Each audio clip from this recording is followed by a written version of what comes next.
प्यारे बच्चों, welcome to the Thani classes. आज हम क्लास 9 का चैप्टर 10 वर्क एंड एनर्जी के शॉर्ट नोट की फॉर्म में डिस्कस करेंगे point by point. First point is two conditions need to be satisfied for work to be done. क्या हैं ऐसी दो ज़रूरतें जो सेटिस्फाई होंगी तभी हम कह सकते हैं कि वर्क डन हुआ है। फर्स्ट है a force should act on an object, कि कोई भी ऑब्जेक्ट है उसके ऊपर एक फोर्स तो लगना ज़रूरी है।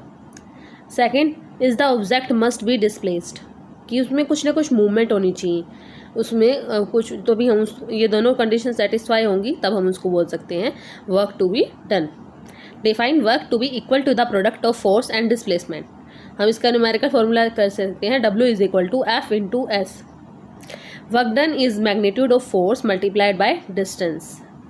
Work done is equal to force into displacement moved in the direction of force. जो वर्क डन है हम उसको इसके बराबर रखते हैं, फोर्स इंटू डिस्प्लेसमेंट के बराबर, जो कि एक पर्टिकुलर डायरेक्शन में मूव कर रहा है, ठीक है, जिसपे फोर्स लग रहा है ऑब्जेक्ट के ऊपर। Work has only magnitude and no direction. जो वर्क है उसके पर उसका एक मैग्नीट्यूड होता है, कोई डायरेक्शन कैलकुलेट नहीं कर सकते हम उसकी, नहीं होती है।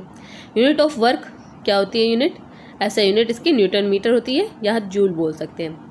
Work done is negative when force acts opposite to the direction of displacement, यानी कि जिस ऑब्जेक्ट जिस डायरेक्शन डिस्प्लेस कर रहा है लेकिन वर्क डन उससे अपोजिट काम कर रहा है तो हम उसको बोलेंगे वर्क डन नेगेटिव हो रहा है। लेकिन वर्क डन पॉजिटिव होगा जब when force is in the direction of displacement.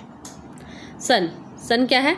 Biggest natural source of energy है, और बिल्कुल नेचुरल सोर्स ऑफ एनर्जी है जो हमें नेचुरली प्राप्त हो जाती है।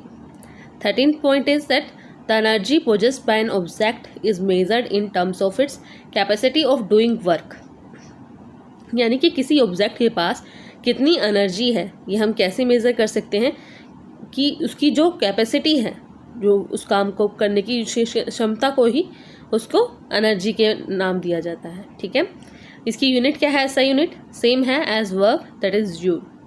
1 joule is the energy required to do 1 joule of work, ठीक है। 1 जूल ऑफ एनर्जी रिक्वायर किसके लिए होगा? 1 जूल ऑफ वर्क के लिए। Sometimes a larger unit of energy called kilo joule is used. जब लार्जर ऑब्जेक्ट के या मास कैलकुलेशन में यूज़ करते हैं तब हम किलो जूल को यूज़ करते हैं। 1 kilo joule is equal to 1000 joules.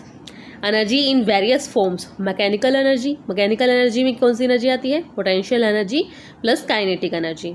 Heat energy, chemical energy, electrical energy and light energy. तो ये वेरियस फॉर्म्स हैं एनर्जी के जिसमें ये बांटी गई है, ठीक है। Kinetic energy is the energy possessed by an object due to its motion, यानी कि मोशन की वजह से जो ऑब्जेक्ट की एनर्जी हम उसको मेज़र करेंगे वो काइनेटिक एनर्जी की फॉर्म में मेज़र करते हैं। काइनेटिक एनर्जी इंक्रीज होती है किसके साथ? स्पीड के साथ, ठीक है। Kinetic energy of a body moving with a certain velocity is equal to the work done on it to make it acquire that velocity, ठीक है। एक सर्टेन वेलोसिटी से कोई बॉडी जब मूव करती है उसके वर्क डन के ही इक्वल माना जाता है on it make acquired that velocity, यानी कि वो डिस्प्लेस करेगा कोई वेलोसिटी हम उसके बोलेगा, यानी कि कोई मूव कर रहा है वो डिस्प्लेसमेंट दिखा रहा है अपनी, ठीक है, तो वर्क डन भी माना जाएगा, ठीक है। If u is equal to 0, जब इनिशियल वेलोसिटी जो है वो 0 होती है तो वर्क डन क्या होगा? हाफ mv², ठीक है, क्योंकि u तो 0 हो गई तो हाफ mv² बोलेंगे। Kinetic energy possessed by an object of mass m with and moving with a uniform velocity v is energy of kinetic energy half mv²। तो काइनेटिक एनर्जी का फॉर्मूला हम कैसे दे सकते हैं? Half mv²। क्यों? क्योंकि initial velocity थी वो 0 थी। वर्क डन को भी हम is equal to kinetic energy कहकर हाफ mv² से कैलकुलेट कर सकते हैं। Work done is equal to change in kinetic energy, that is final kinetic energy minus initial kinetic energy, ठीक है। जो चेंज हुआ है फाइनल और इनिशियल काइनेटिक एनर्जी में उसी चेंज को वर्क डन बोलते हैं। The potential energy possessed by an object is the energy present in it by virtue of its position और कॉन्फ़िगरेशन, यानी कि जो पोटेंशियल एनर्जी है वो कोई ऑब्जेक्ट जब पोजेस करता है पोजीशन और configuration. The gravitational potential energy of an object at a point above the ground is defined as work done in raising it from the ground to that point against gravity। यानी कि gravitational potential energy क्या होती है किसी भी object की at a point above the ground is defined as work done in raising it from the ground to that point against gravity. यानी कि किसी हाइट पे हम उसको मेजर करते हैं और ये ग्रेविटी से अगेंस्ट होगा, तो उस वर्क डन को हम क्या बोलते हैं? Gravitational potential energy. The gravitational potential energy of an object at a height. The minimum force required to raise the object is equal to the weight of object mg। यानी कि कम से कम कितना force require है कि हम उस object को raise कर सकते हैं पर्टिकुलर हाइट तक, तो वो होगा इक्वल टू उसके वेट के, जो उस ऑब्जेक्ट का वेट है, जो कि हम mg से कैलकुलेट करते हैं। ठीक है, मास इनटू में जो ग्रेविटेशनल फोर्स लग रहा है उसके ऊपर, ग्रेविटी उसको खींच रही है, तो उस ग्रेविटेशनल फोर्स को मल्टीप्लाई करके, एक्सेलरेशन ड्यू टू ग्रेविटी को मल्टीप्लाई करके मास से हम कैलकुलेट कर सकते हैं। The object gains energy equal to work done on it. Object अपनी एनर्जी को गेन करता है, उसको हम वर्क डन के इक्वल रखते हैं। Potential energy at earth surface क्या होती है? W is equal to mgh। m क्या हो गया? मास हो गया, g एक्सेलरेशन टू ग्रेविटी होगी, h at a particular height होगा। तो work done is equal to mgh लिखें तो potential energy is equal to mgh। Work done by gravity depends on difference in vertical heights of initial and final positions of the object and not on path along which object is moved। ठीक है, जो gravity का work done होता है वो depend करता है कि उसकी वर्टिकल हाइट इनिशियल और फाइनल पोजीशन की क्या थी। जैसे हमने काइनेटिक एनर्जी की final minus initial kinetic energy से वर्क डन कैलकुलेट किया था, वैसे ही पोटेंशियल एनर्जी में फाइनल पोजीशन ऑफ ऑब्जेक्ट और इनिशियल पोजीशन ऑफ ऑब्जेक्ट से ही मेजर करेंगे, उसके जो उसने कितना पाथ मूव किया है उससे मेजर नहीं करेंगे।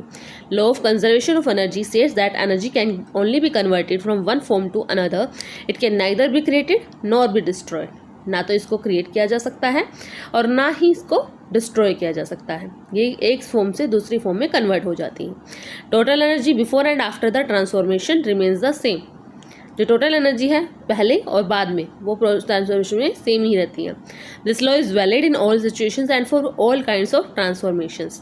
सम of kinetic energy and potential energy of an object is equal to its total mechanical energy and remains the same at all points. यानी कि जो मैकेनिकल एनर्जी है, जो कांस्टेंट, जो टोटल एनर्जी है वो कांस्टेंट ही रहती है हर एक पॉइंट पर, that is kinetic energy plus potential energy. तो पोटेंशियल एनर्जी क्या थी? mgh, और काइनेटिक एनर्जी हाफ mv², तो mgh plus half mv² is equal to constant. 39 point is that during free fall an object's decrease in potential energy at any point in its path appears as an equal amount of increase in kinetic energy. Effect of air resistance on motion of object has been ignored। यानी कि हम किसी point पे क्या कर रहे हैं? Free fall करवा रहे हैं बॉडी का, एक ऑब्जेक्ट का। ठीक है, तो क्या होगा? हाइट तो कम होती जा रही है, तो पोटेंशियल एनर्जी क्या होगी? डिक्रीज होगी। ठीक है, किसी भी पॉइंट पे हम मेजर करेंगे तो उसके जो पाथ में जो फ्री फॉल का पाथ है, लेकिन अगर वो पोटेंशियल एनर्जी डिक्रीज हो रही है तो उतनी ही काइनेटिक एनर्जी क्या हो रही है? इंक्रीज हो रही है, क्योंकि स्पीड में इंक्रीमेंट हो रहा है। ठीक है, जो एयर रेजिस्टेंस का इफेक्ट है उसको हम एक बार नेग्लिफाई कर रहे हैं, इसी वजह से हम क्या कर रहे हैं कि टोटल एनर्जी जो है वो कांस्टेंट ही रह रही है। अगर डिक्रीज हो रही है पोटेंशियल एनर्जी तो इंक्रीज हो रही है kinetic energy. So continual translation of gravitational potential energy into kinetic energy. जो पोटेंशियल एनर्जी थी वो काइनेटिक एनर्जी में कन्वर्ट हो रही है। ठीक है, one form to another form. When an object is about to reach ground, h क्या होगी? 0। v will be highest kinetic energy होगी। So kinetic energy would be largest and potential energy is the least at height or start of free fall। potential energy क्या होगी? mgh। ठीक है, क्योंकि particular height पे है, उसका मास है और acceleration due to gravity. And kinetic energy क्या होती है? 0, because v is equal to 0। As it falls potential energy changes into kinetic energy. 45 point is that as continuous force potential energy would decrease and kinetic energy would increase। अब 46 point is power is defined as the rate of doing work और rate of transfer of energy। यानी कि वो rate जिसमें energy transfer हो रही है या वो रेट जिसमें वर्क डन किया जा रहा है उसको हम क्या कहेंगे? पावर। ठीक है, तो पावर क्या होगी? Work upon time, W/T। Power की यूनिट क्या है? Watt. In honour of James Watt. James Watt के कारण इसका नाम क्या रखा गया था? वोट। तो इसकी ऐसा यूनिट वोट दी गई थी क्योंकि इन्होंने इसको इसमें योगदान दिया था पावर को खोजने में। ठीक है, symbol of watt is W। The 1 watt is equal to 1 joule per second.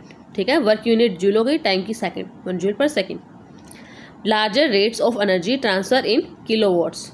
यानी कि जो लार्जर रेट ऑफ एनर्जी हम ट्रांसफर करते हैं तो उसको किलोवाट में मेजर करते हैं। ठीक है, 1 kilowatt is equal to 1000 watts. 1 watt is the power of an agent working at a rate of 1 joule per second। 1 वाट क्या हो गई? पावर की हो गई ऐसे यूनिट। तो क्या है? पावर है एजेंट की working at a rate of 1 joule per second, work done upon time. Power of an agent varies with time, यानी कि समय के साथ, अंतराल के साथ साथ ये वेरी करती जाती है। Agents may do work at different rates at different intervals of time, यानी कि जो इसके एजेंट है वो डिफरेंट इंटरवल पे, डिफरेंट रेट पे डिफरेंट वर्क कर सकते हैं, डिफरेंट रेट के साथ, ठीक है। Average power is equal to total energy consumed upon total time taken, यानी कि हम पावर की एवरेज निकालें तो हम कैसे निकाल सकते हैं? जो टोटल एनर्जी उस अप्लायंस ने कंज्यूम करी है अपॉन टोटल टाइम टेकन, और कितने टोटल टाइम में कंज्यूम करी है, ठीक है। Total energy consumed upon total time taken। work done on an object by a force would be 0 the displacement of the object is 0। W is equal to F into S है। यदि displacement 0 हुआ तो उसके multiple factor का value भी क्या हो जाएगी? 0 हो जाएगी। तो वर्क डन क्या हो जाएगा? 0 हो जाएगा। The energy used in 1 hour at a rate of 1 kilowatt is called 1 kilowatt hour, ठीक है। Thank you everyone, god bless you. Please like and subscribe you like my video, ठीक है। इसी तरह से आज हमने 10 चैप्टर कवर कर लिए। आप मेरी थाने क्लासेस में जाकर देख सकते हैं। आपको जिस भी टॉपिक में क्वेरी हो, कोई भी चैप्टर ना समझ में आ रहा हो तो आप देख सकते हैं। Thank you.